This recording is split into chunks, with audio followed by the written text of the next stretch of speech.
Welcome back to clean news Rajasthan. चलिए देखते हैं राजस्थान की 15 फटाफट बड़ी खबरों को। ईडी के समक्ष पेश हुए सीएम अशोक गहलोत के बेटे वैभव। राजस्थान के मुख्यमंत्री अशोक गहलोत के बेटे वैभव गहलोत विदेशी मुद्रा प्रबंध अधिनियम फेमा संबंधी मामले में पूछताछ के लिए सोमवार को दिल्ली स्थित प्रवर्तन निदेशालय ईडी के कार्यालय में पेश हुए।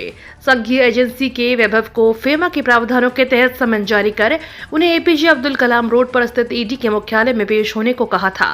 विधानसभा चुनाव के बीच वैभव गहलोत को ईडी की ओर से भेजे गए समन के बाद राजस्थान में राजनीति गरमाई हुई है। नीतीश कुमार की पार्टी ने बनाई रणनीति, 20% वोट पर जेडीयू की नजर। जातिगत गणना के बाद बिहार की सियासत में बड़ा बदलाव दिख रहा है। हर राजनीतिक पार्टी अपने अपने तरह से वोट बैंक की जातियों को साधने में जुट गई है। खासकर सबकी नजर दलित वोट बैंक पर विशेष रूप से नजर आ रही है, लेकिन फिलहाल यह कोई नहीं कह सकता कि यह वोट बैंक किसके साथ है। लेकिन इस वोट बैंक को लेकर जेडीयू में भी बड़ी तैयारी शुरू कर दी है। नीतीश कुमार की पार्टी जेडीयू ने दलित वोट बैंक को साधने के लिए तमाम दलित नेताओं को मैदान में उतार दिया है। सीपीआईएम ने जारी की 17 प्रत्याशियों की सूची।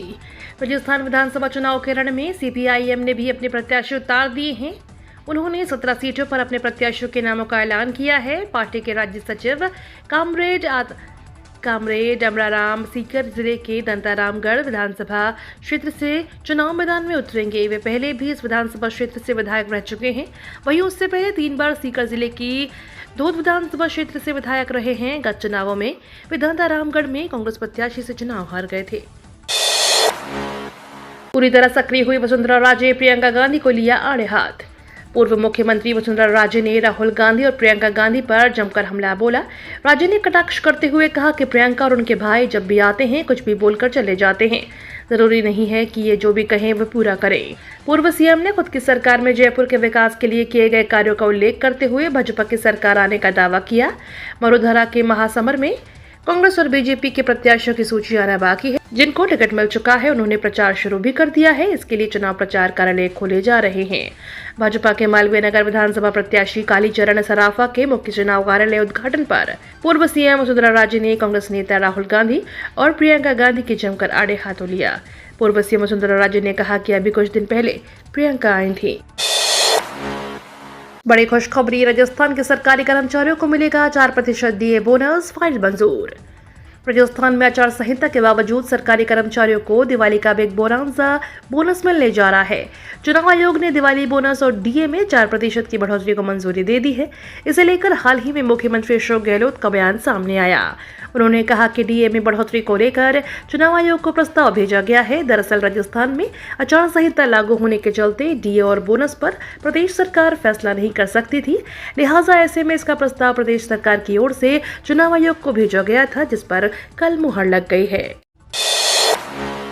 राजस्थान के चुनावी जंग में 17 प्रत्याशी और मैदान में।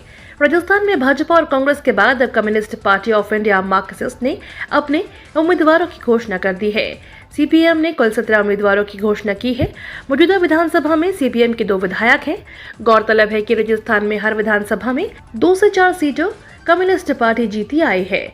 अब एक बार फिर से कम्युनिस्ट पार्टी ने 17 उम्मीदवारों को चुनावी मैदान में उतारा है। कल से नामांकन प्रक्रिया भी शुरू हो गई है, जो कि 6 नवंबर तक जारी रहेगी और 9 नवंबर तक नाम वापसी किया जा सकेगा। 27 नवंबर को मतदान है और 3 दिसंबर को नतीजे आएंगे। सचिन पायलट को अपने ही गार्ड टोंक में घेरेगी आप। राजस्थान में कल से नामांकन प्रक्रिया शुरू हो गई है। ऐसे में टोंक की हॉट सीट पर देखने वाली बात यह होगी सचिन पायलट के खिलाफ लोगों की नाराजगी किस हद तक जाती है और सचिन पायलट के 31 तारीख को नामांकन जुलूस में कितनी भीड़ जुट पाती है। टोंक में रिकॉर्ड मतों से जीत हासिल करने वाले सचिन पायलट एक बार फिर इसी सीट से चुनाव लड़ते नजर आएंगे। कांग्रेस ने टोंक विधानसभा सीट से पायलट को टिकट देकर अपना उम्मीदवार बनाया है। इसी के चलते यह हॉट सीट बन गई है। पायलट खुद कह चुके हैं कि पूरे देश की नजर इस वक्त टोंक पर है। ऐसे माहौल में अभी तक किसी भी पार्टी ने पायलट के सामने अपने प्रत्याशी के नाम की घोषणा तो नहीं की है, लेकिन आम आदमी पार्टी से लेकर आजाद पार्टी, एसडीपीआई, एआईएमआईएम सहित कई पार्टियां टोंक के चुनाव लड़ने का ऐलान कर चुकी हैं।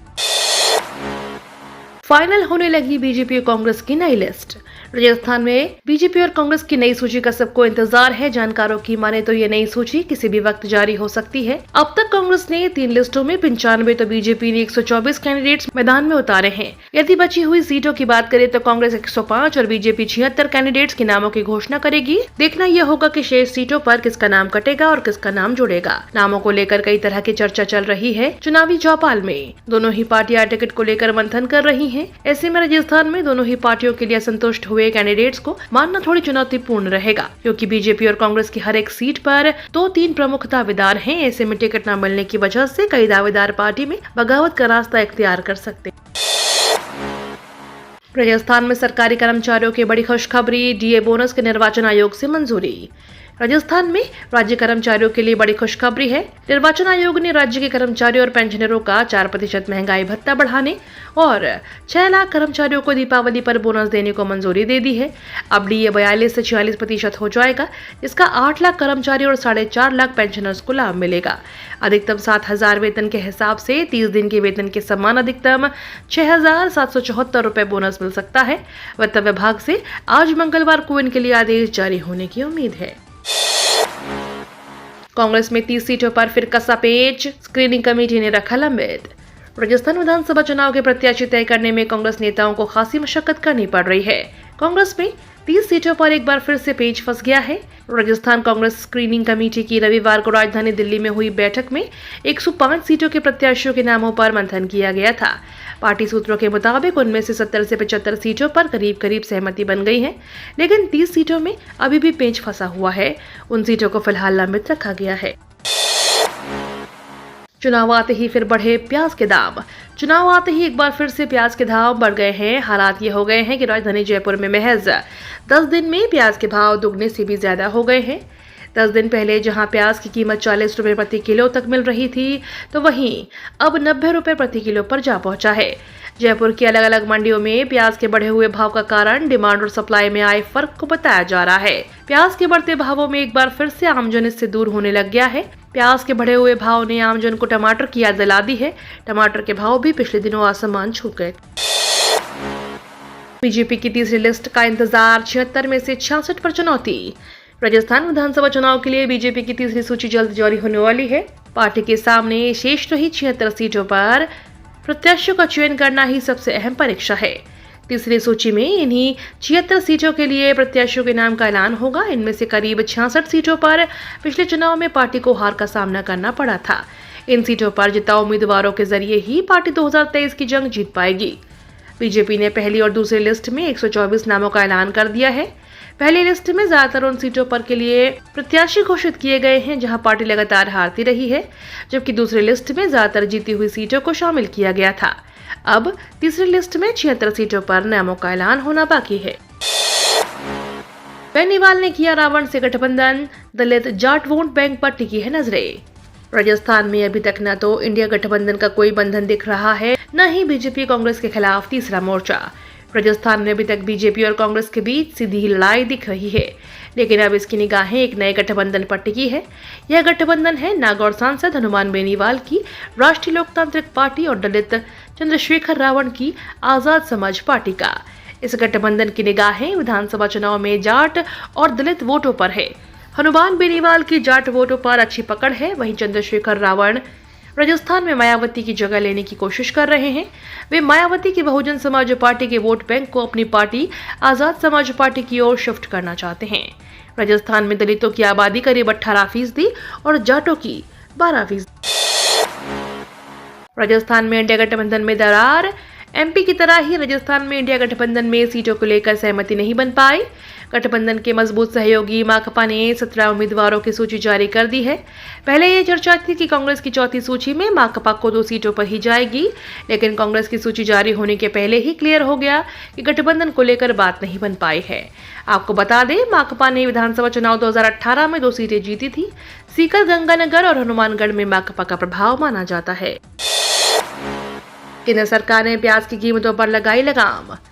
सरकार ने प्याज के निर्यात के लिए न्यूनतम $800 यानी करीब 67,000 रुपए प्रति टन का भाव फिक्स कर दिया है। सरकार बफर के लिए 2 लाख टन अतिरिक्त प्याज खरीदेगी। सरकार का यह साल फैसला आखिरी यानी आज तक लागू रहेगा। घरेलू उपभोक्ताओं के लिए किफायती कीमतों पर प्याज की पर्याप्त उपलब्धता बनाए रखने के लिए यह MEP फिक्स किया गया है। ये तो थी राजस्थान की बड़ी खबरें। रोजाना सबसे पहले अपडेट पाने के लिए क्लीन न्यूज राजस्थान को अभी सब्सक्राइब करें।